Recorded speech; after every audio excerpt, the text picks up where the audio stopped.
All right, Ross, welcome to DAO Talk. So glad to have you. Great to be here. Thanks for having me. For sure, for sure. So maybe you can get us started with just a little bit of background on how you got into working in crypto, DAOs, Web3, and then we'll go from there. Sure. I'll probably answered this question so many times, but I tend to somehow always have a slightly different answer. So I started in crypto as an attorney, actually. So I worked a couple of years at a corporate law firm in New York, and while I was at the law firm, they did have sort of a tech practice group, and we were studying crypto. I guess from afar on the horizon, it was mostly dealing with ransomware attacks and thinking about kind of how our clients could protect themselves, how they could even handle crypto to pay off these shadowy super hackers. But I kind of became fascinated when I learned more about smart contracts, the work the Ethereum community was doing. So I did as a law firm associate, kind of try and learn more about what is actually the use case for blockchains beyond just like the Bitcoin and sort of the casino stuff that we've been seeing. So I jumped, I guess, from my law firm directly into Consensus as a developer slash, like I said, legal engineer, lawyer at the Open Law Project. Worked, I guess, a couple years building sort of a legal library for DAOs, as well as basically ways to sign legal documents, but also call smart contracts on Ethereum. Through Consensus and Open Law, we launched a couple investment club DAOs, the Lao Flamingo DAO, to name a couple. And I guess from that perspective, I became interested in what's it actually like to build DAOs from the software side, not only the legal side.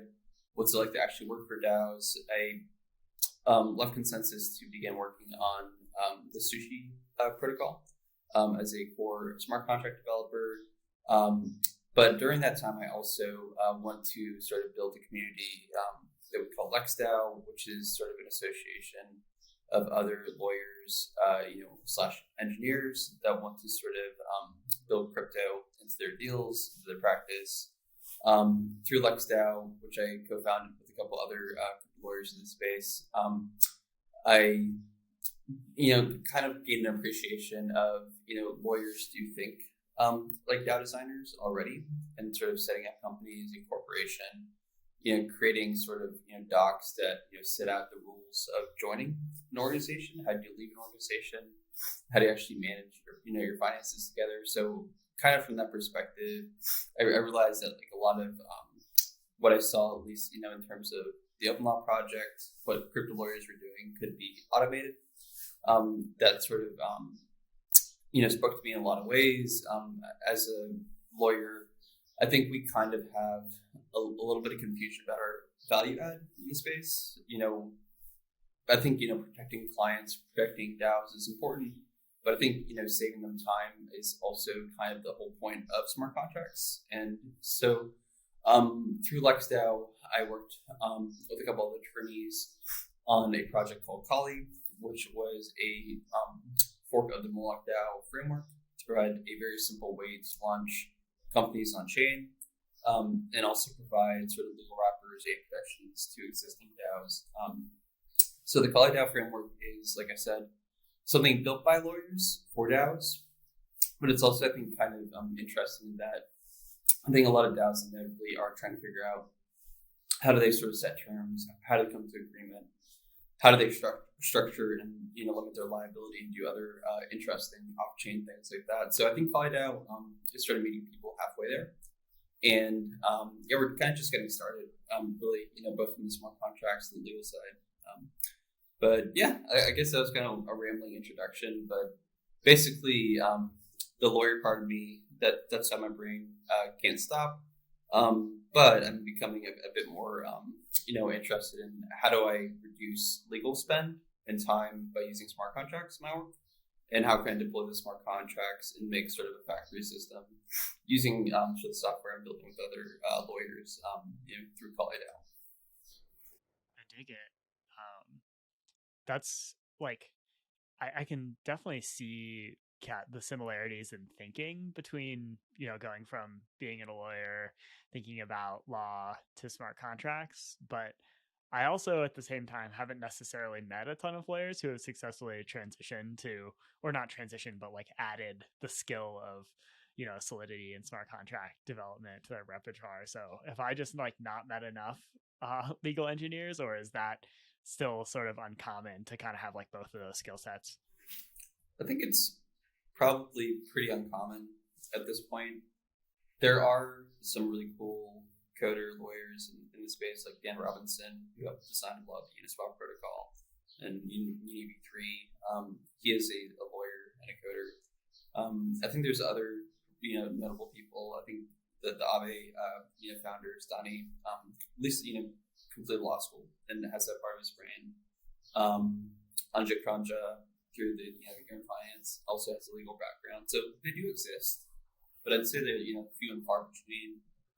LexDAO and sort of the people I work with is maybe sort of like a beachhead to like get all those people in the sort of the same room, working on similar projects and see what we can come up with. The whole hive mind meme of DAOs, I think is important that way. Just to avoid repetitive work and sort of boost people. But yeah, I think kind of my approach has always been like one step at a time. Like I didn't really like read the Solidity docs and learn Solidity that way. There are very specific things I wanted to do for clients and also on open law, which was tokenizing debt and bankruptcy claims and doing very specific sort of like RWA types of use cases. And to do that, at least at the time, there weren't a lot of great templates. OpenZeppelin's got a lot better. There's a lot of other good Solidity libraries you can sort of like fork and copy and paste from. But I sort of had to learn it as I was going along in the space back in the day. I feel like almost like a crypto boomer just from like starting in 2018. My time works in this sort of ecosystem. But yeah, I think kind of like lawyers are also getting to appreciate that it's relevant to be able to code and to sort of control types of smart contracts that are going to interact with your legal structures. So that's another thing, and sort of thing I can show for Kali is that there is at least special attention on both the smart contract and legal side to how these things will work together. So there's like less gaps in my mind between what's written and explaining what the DAO is to somebody in a legal sense, and also what is actually happening with the code. So I think sort of in that auditing phase of like, does our code actually match the law and vice versa? Being sort of both coder and lawyer does save a lot of time. A lot of coders that are deploying new protocols or new DAOs do have to sort of consider the impact on their users, their choice of jurisdiction, their location, how they promote or don't promote the protocol, doing a fair launch or doing something through more of a private equity raise. And they do inevitably talk to lawyers. So I think it's kind of cool and interesting to, do that in a more automated fashion, put a little bit of those legal considerations and research out in the open, and then turn them into like templates that people can sort of like self-deploy. I think that's sort of like a very valuable thing in the space. You don't need to learn how to code to deploy a DAO on Tally, on DAO House, on Kali. You don't need to necessarily know how to be a lawyer to use Stripe Atlas, right? So you don't need to be a lawyer to know how to do a legal DAO on the Kali DAO software either. That's really cool.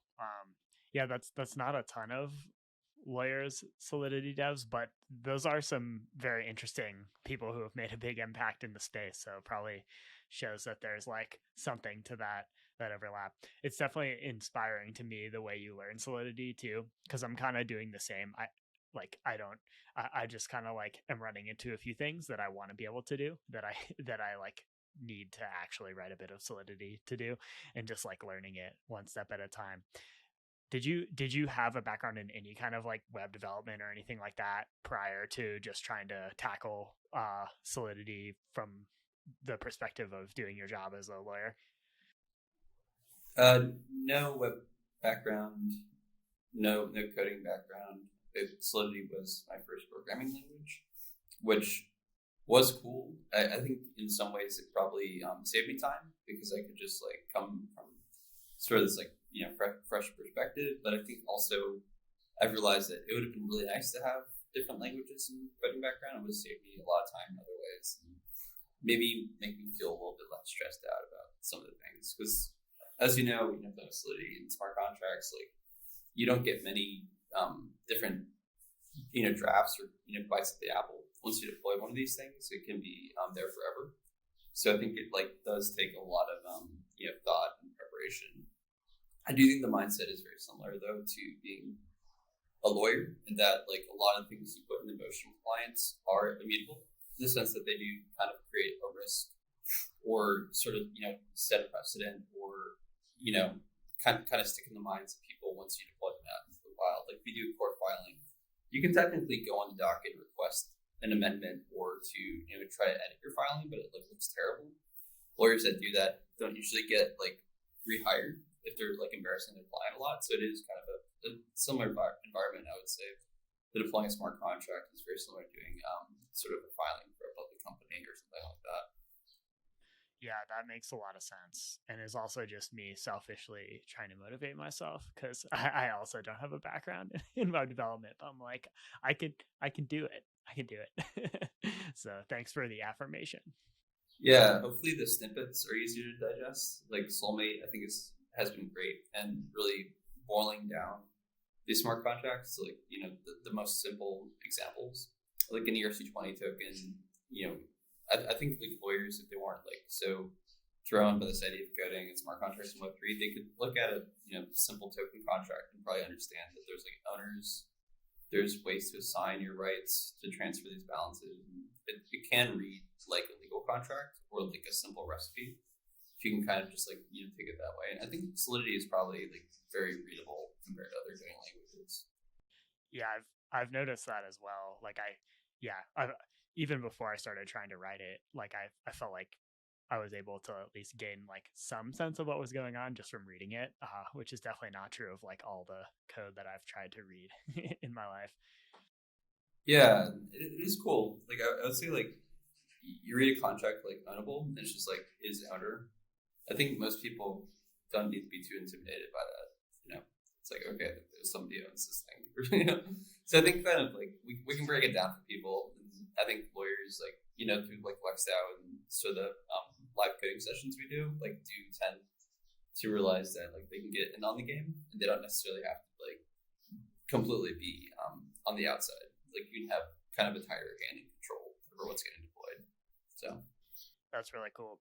I also think there's something very, at least for me personally, one of the things that's has stopped me from learning how to code in the past is lack of inspiration. I've worked a decade in the Web2 space, and I've always felt like I was trying to convince myself to learn how to code. Whereas now I feel very, I don't know, inspired. There's something about just being able to change the state of Ethereum, even as a user, submitting a transaction.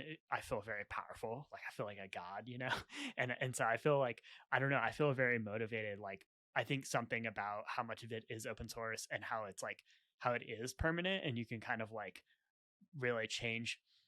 I don't know. It almost feels more accessible to do something that people can use or that matters, because in Web2 you kind of have to you have to make a database that matters first, right? You just making a website that doesn't actually store any data that matters to anyone is kind of a waste of time, right? Whereas with Ethereum, you already have this extremely valuable state that you can change. I don't know, that's part of, for me, it also feels inspiring, because I'm okay, I'm not just creating a website to create a website. I can actually do something that sort of changes the state of this thing. I don't know. I might just be tripping though. No, I feel you. It raises the stakes a lot. We talked about kind of the risk and the stress of deploying these things, but there also is the element of a thrill, and that I've deployed this thing, nobody can stop it. My code will live on, and my grandchildren will be able to see all these weird things I was doing on the blockchain. So there is kind of this really nice feeling that you don't have in legacy, because it's impossible to have immutable code. But yeah, so there's a thrill, that sort of sense of power in having actual immutability at your fingertips. But then, yeah, like you said, you can build things that other people can use, in a very like practical way. Your token contracts or DAO deployers, those are protocols that can reproduce your code. They can allow other protocols to sort of like build on top and save themselves some time or use your, like you said, valuable state. So it is kind of cool. It's like you're posting to this like shared bulletin board that like also holds money, and like that is very different, I would say, from like Web2, and that like what you post can't have any financial element. Banks and sort of like these like service providers have like controlled the financial element to Web2. So kind of like doing what they do in a way that instantly is reproducible or usable. It does feel like you're contributing to sort of like, I don't know, you're providing, I hate saying public good or social good because it's so like general and not specific, but like it is immediately useful to people and like can impact like their livelihood. So it is really cool. Like stablecoin protocols, DAI allows people to sort of like leverage and take out loans and to do these things they can't really do without doxing. So I think like that in and of itself, it's like you've created a public good that can't be destroyed or stopped. And I mean, that sure has to feel nice. We all strive to do something with as much social impact as like the DAI stablecoin or like Ethereum itself. But yeah, it's pretty cool. Yeah, and if you were to build a product that was DAI like, but in like fintech, on top of the banking system, and as a company, and not as a DAO, like there are so many business operations and like marketing and customer acquisition, legal things that you would need to do just to be able to like service even one customer. And then like a lot of these businesses, there needs to be some kind of like network effect for it to make sense at all. Whereas like Ethereum already has the network effect. Like you just deploy the Solidity and like it's so light, and yet so powerful. Like you could theoretically just like enable this new behavior with just not even that much code. It's very, very interesting.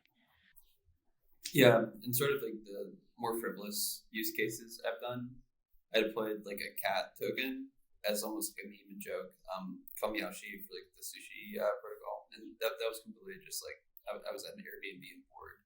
But then I deployed this thing, and it allowed you to kind of convert your sushi into X sushi and put it into bento box. So like it did provide some sort of like utility in that sense.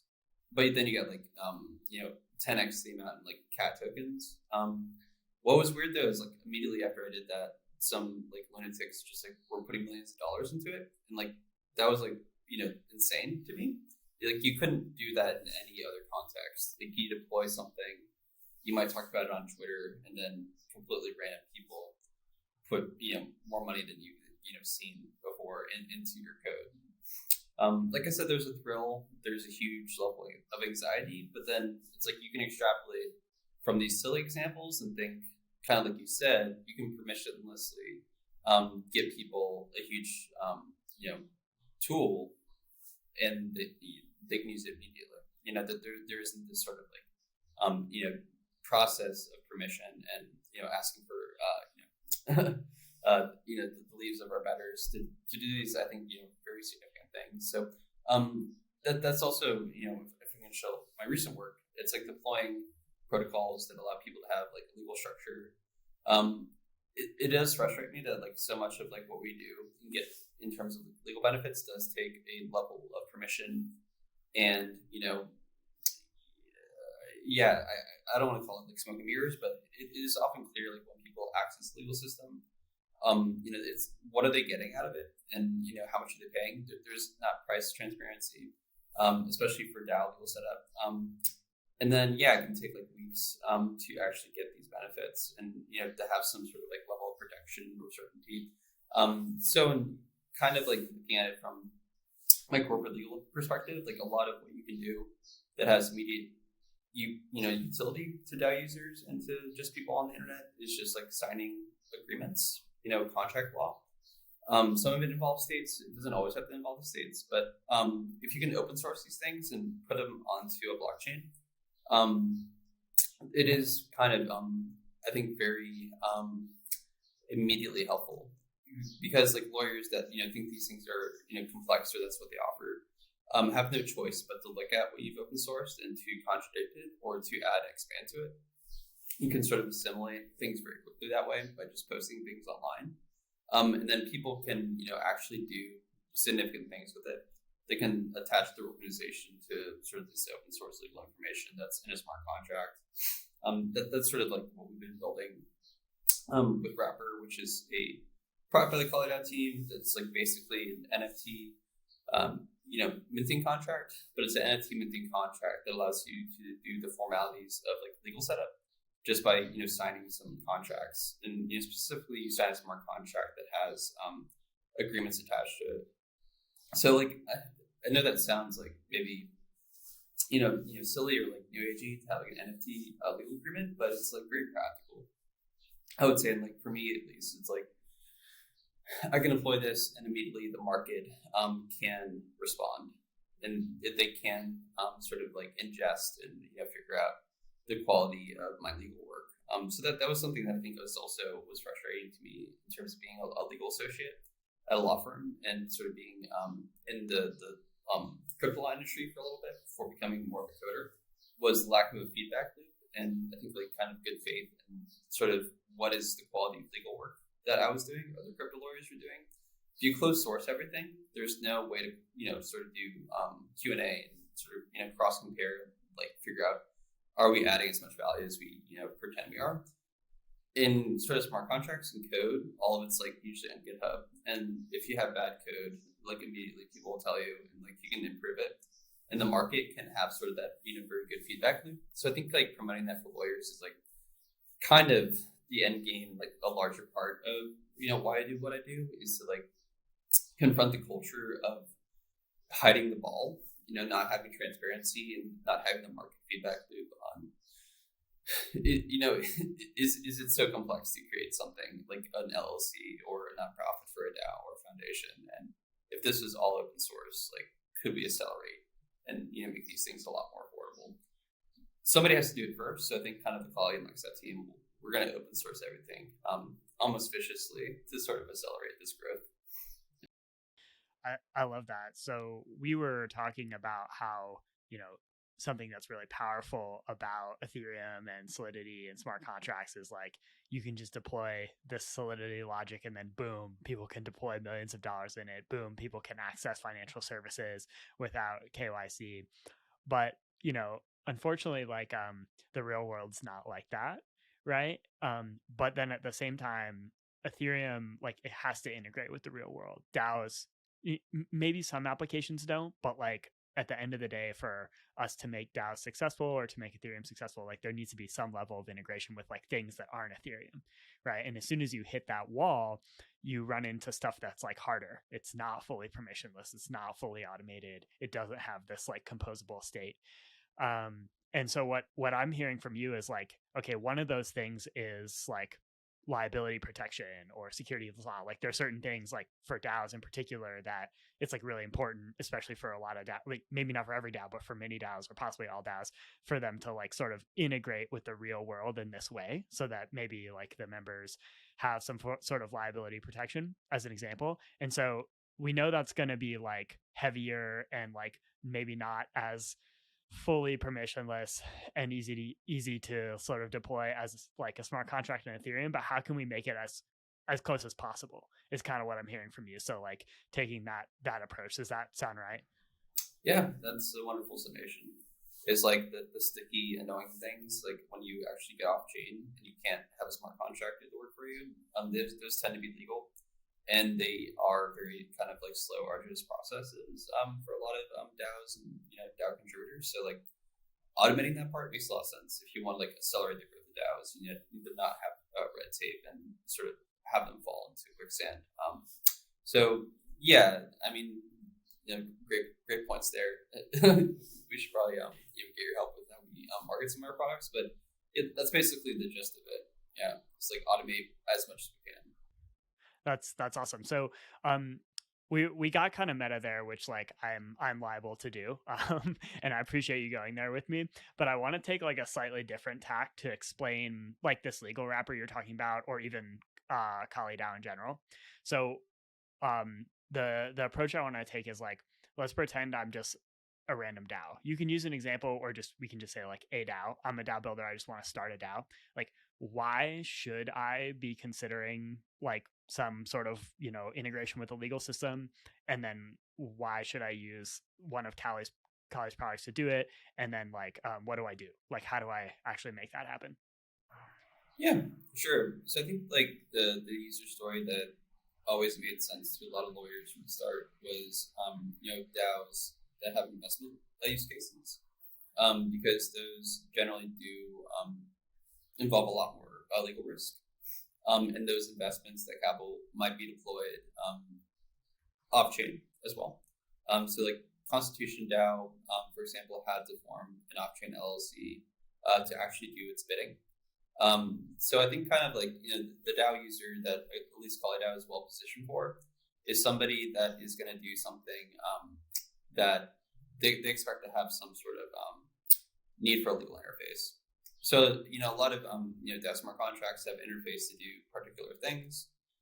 DAO smart contracts have an interface, for example, to receive NFTs. Kali is sort of an idea of an extension to that, and that you can have an interface to do sort of legal transactions.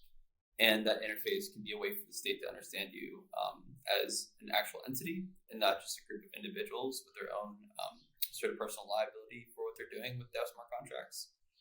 So I think kind of there is a practical, simple value add of using Kali to deploy a DAO or to wrap a DAO, that you can protect yourself. You can limit your liability. I was sort of like explaining this yesterday on Twitter, that like there is no magic solution to liability in law, because law is like necessarily going to be flexible, and it will kind of always try and achieve its goals regardless of what we want to do. But there are very practical ways to protect yourself if you are deploying capital as a DAO, if you're trying to own things off chain, if you expect to actually have users involved in your DAO or protocol.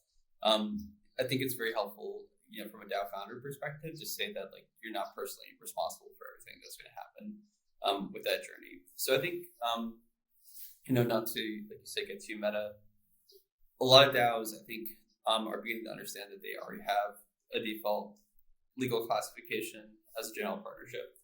You do anything sort of for a shared objective with people on the internet. Especially if you're like pooling funds, that will be deemed a partnership by most legal jurisdictions. And if we kind of understand that is like the practical effect of forming DAOs is to form general partnerships, you don't really lose much in the sense of if you can stay anonymous and deploy an LLC or a UNA nonprofit through Kali DAO, you have an extra layer and an interface, like I said, to do things with the legal system, because the legal system will try to do things with you regardless. That's just the nature of the beast.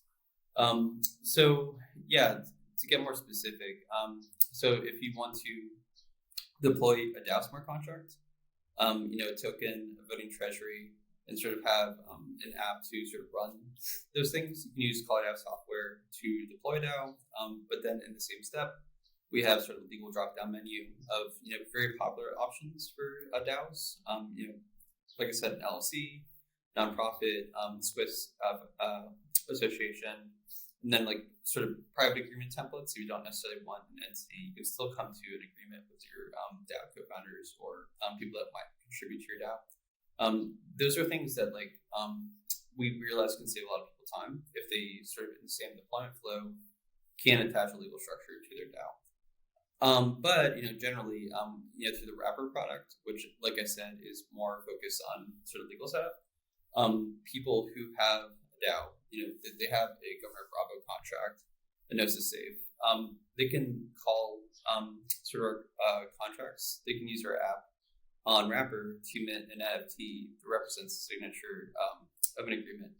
And those agreements can be to form LLCs. They can be to form just a pure charter organization.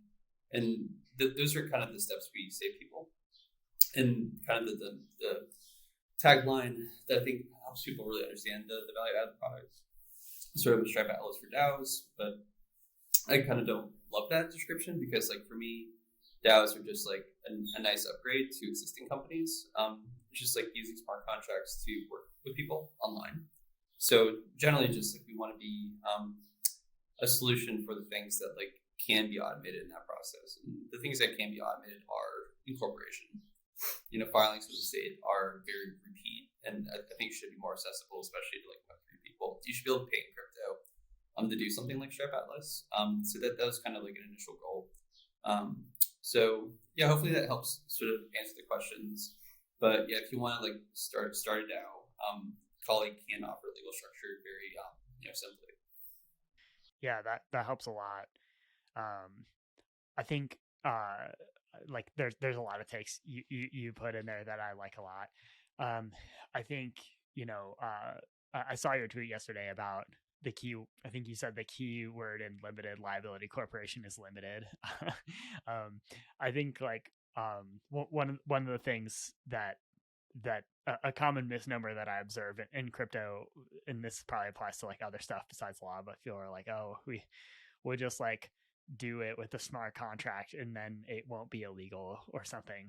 Like I can just like do whatever I want now because it's a DAO and not a company. It's like that's really not, to your, I think another take you had is like if you don't figure out how you want yourself to be positioned legally, the relevant regulatory agency or government will figure out how it wants to position you legally. And I think that's exactly what we saw with the Ooki DAO, situation where the CFTC was like, well, we don't like what Ooki DAO is doing, and like they're not anything, right? They're not an LLC, they're not a company. We don't know how to serve them. We don't know who the people are. So we're just going to call them an unincorporated association and then like assign liability to everyone we reasonably can. So I think that situation really like illustrates, but both the sort of limitations, but also like why it's really makes sense and strategic to like try to at least, put forth the structure that you kind of want to be viewed in. Yeah, so it's kind of like choose your own battles, and I think that's very relevant, especially for things like Ooki DAO, where having some sort of setup associated with actually running the protocol would not have been very hard to do. If they'd used Kali DAO, they also have sort of a Governor Bravo type deployment. They could have minted a UNA, and at least had an extra layer of protection that would force the CFTC to more carefully look at what they're doing there and not sort of spray and pray and hope to sort of like shut down the protocol just because like everyone's responsible, so like nobody wants to vote anymore. So I think that's kind of like the next level here is that if the CFTC and these other relevant authorities are trying to equate DAO participation to being a general partner, that will have a chilling effect, and then we'll see the people who participate in protocols are just like entities or like sort of people who can afford these risks, and like the average person will just like not want to deal with that. They'll be very passive stakeholders. And, this is kind of what I was talking about in our Twitter space the other day with the Tally crew, is that like the innovation of DAOs for like massively distributed collective ownership of like you're a user of something you like. Why don't you sort of help manage and govern it and co-own it? If we sort of don't structure and avoid this liability for everybody just purely by having a token and voting, then people will just like delegate and they won't be very active anymore. And I think then it just tends to centralize the DAOs. So that is sort of the equation that like having a legal structure is not a centralization factor. You don't have to file with the state, even though it can provide a bit more predictability if you want to do business.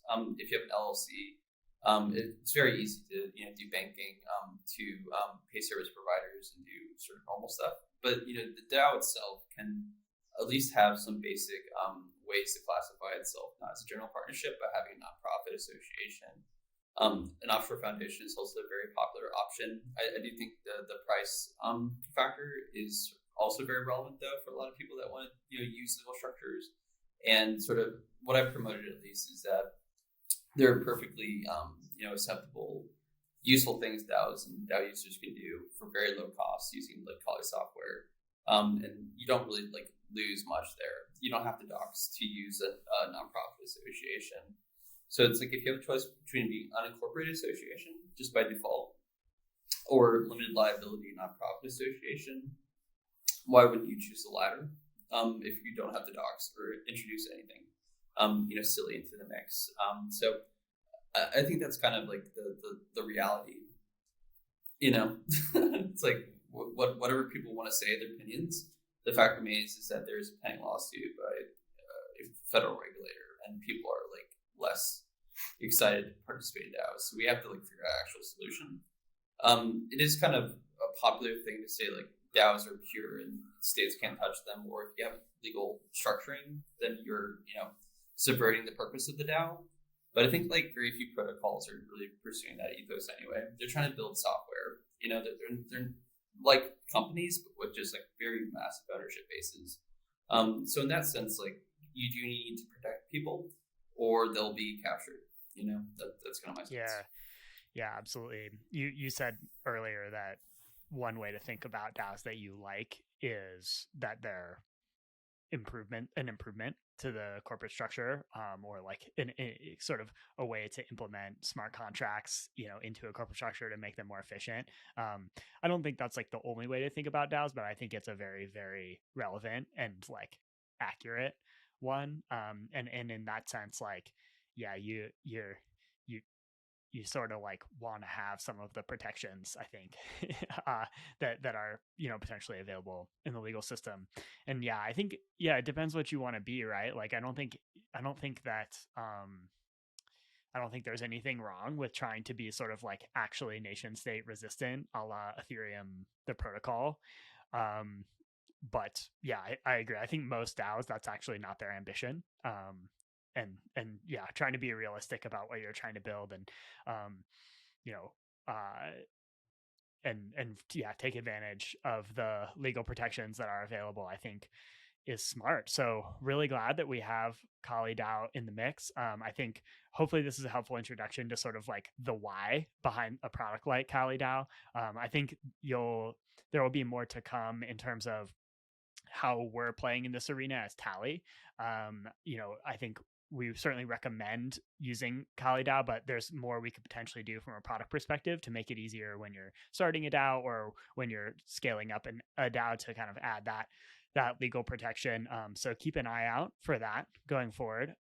But I know Ross has a hard stop and I could probably go on all day. So we'll transition to our closing questions.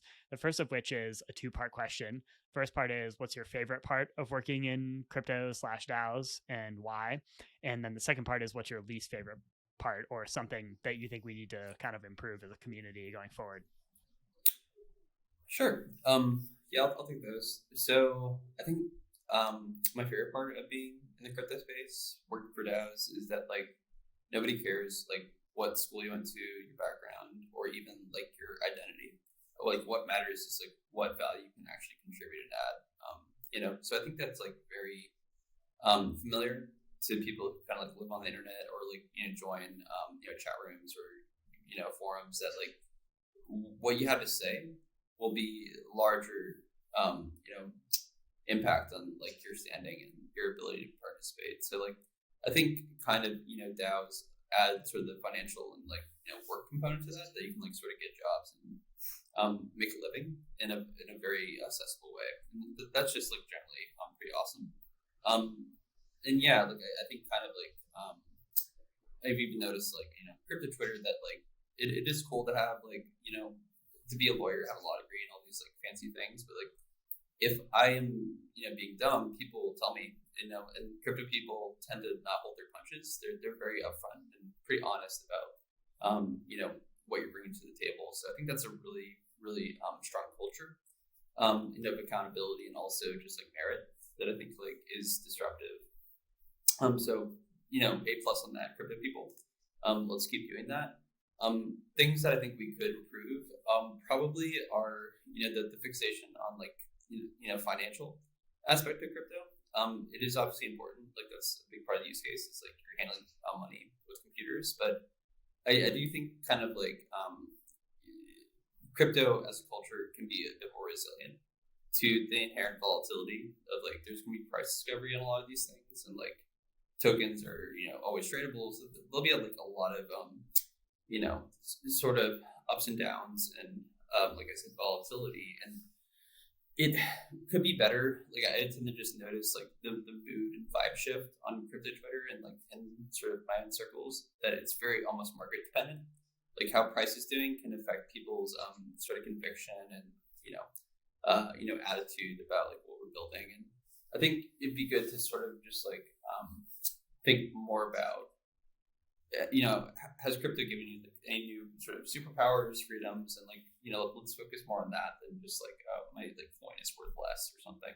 So I think kind of like the belly aching, almost the victim complex of like there's all these market forces, and why must crypto be down? Why not up only? Like we do a lot to improve the culture of like crypto and what Satoshi these people started. Satoshi didn't really care how much Bitcoin would be worth. He just knew like having this like payment system would be a net gain for everyone.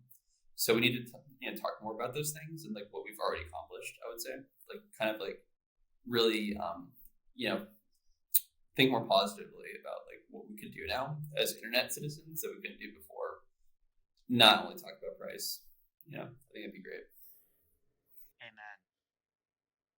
Amen. I won't even add anything to that. Hell yeah.